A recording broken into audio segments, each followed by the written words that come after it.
That Allah is saying that disbelievers, their skin will change in the hellfire, so they can have a continuous pain. And there was a doctor, he was not Muslim, and he heard about the words, that the word said that in the hellfire, Allah will change the skin of the disbelievers, so they can have a pain again and again. Then he was shocked. He said, this is all my life. I got this research that our skin has a sensor, and if there is no skin burned down, then you have no more pain anymore, because your sensor is dead.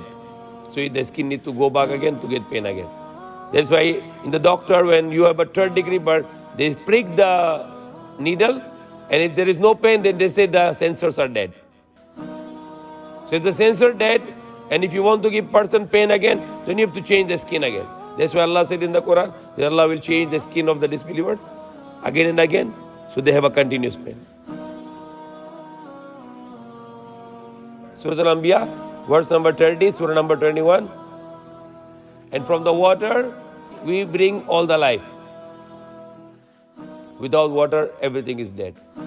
Allah said that Allah make alive the earth with the water.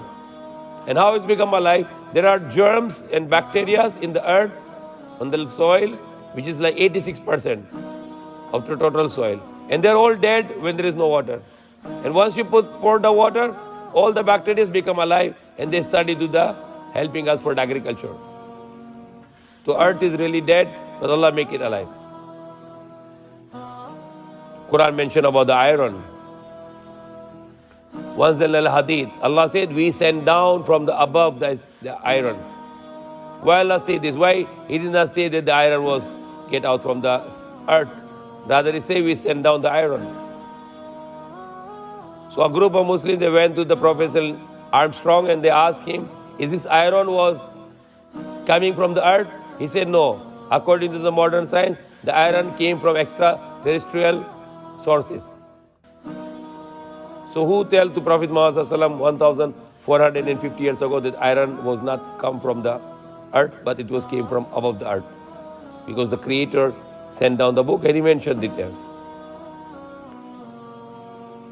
Did not the disbeliever seen that the earth and the sky were joined together as one? Then we split them asunder. And that's what the Big Bang Theory said. That the universe was one mass, and there was explosion, Big Bang, and then the universe was formed. And Allah mentioned it ahead of Big Bang Theory, 1450 years, that the sky and the earth were united as one mass.